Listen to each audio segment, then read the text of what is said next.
It has just been 20 years, okay? 20 or 10. Yeah.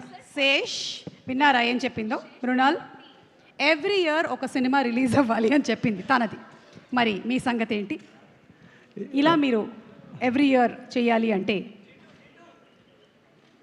నా friend Jitu గురించి చెప్తున్నారు. ఓ అంతేగాని G2 కాదు. ఓకే.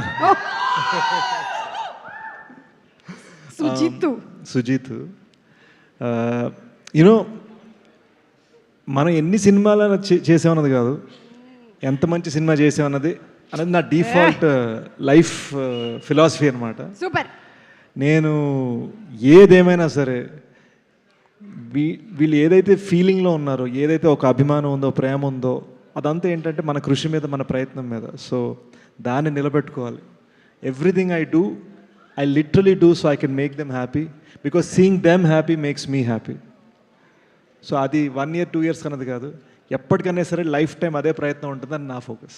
సో అది ఆ సినిమా బాగా వచ్చి అప్పుడు మనం దాన్ని ఒక వరల్డ్ వైడ్ రిలీజ్ చేయాలి. That's the goal that you have.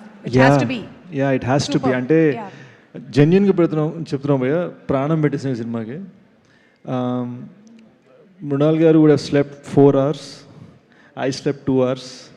We have just gone so hard to make this an unforgettable cinematic experience. ఒక్క చెప్పగలిగింది ఏంటంటే, ఈ సినిమాలో కొన్ని చాలా చాలా ఇంపార్టెంట్ థింగ్స్ ఉన్నాయి. అవి మేము బయట పెట్టలేము ట్రైలర్లో. బట్ ఐ ప్రామిస్ యూ, థియేటర్కి వెళ్ళినప్పుడు అమ్మ ఇదా మ్యాటర్ అని మీరు ఫీల్ అవుతారు అనేది మాత్రం, దానికి నేను 1000% పనిచేశాను. సూపర్బ్. చిరంజీవి గారు అంటే వెయిటింగ్ కాదు, gone are the days stage మీద మాట్లాడడం, ఆ తర్వాత ఇటు తిరిగి మాట్లాడతారు, అటు కెమెరా లేదేమో అని. అటు కూడా చాలా కెమెరాలు ఉన్నాయి కాబట్టి ఏదో ఒకటి అయితే కవర్ చేసేస్తుంది. ఒకప్పుడు డాన్స్ మాస్టర్ మా చేత డాన్స్ చేయించేవారు, ఈ మధ్యన యాంకర్లు కూడా డాన్స్లు ఇస్తున్నారు కదా. That's what times have changed. Good that you recognised it. Thank you. And మీరు దొంగతనం చేశారు. అయ్యో అదే okay. No there okay, there fine. అది ఒక్కొక్కసారి నా మాటలకి స్పీకర్ పడిపోతుంటుంది. That's fine. నేను చెప్పాను కదా మా డబుల్ గమ్ టేప్ మనుషులే పడిపోతూ ఉంటారండి మీ వలన. Good one. ఇవాళ బాగుంది, నైస్. కాదు, ఇప్పుడు మీరు దొంగతనం చేశారు, ఇది గ్యారంటీ. కానీ ఏంటి? ఏ డబ్బు, బి బంగారం, సి మనస్సు.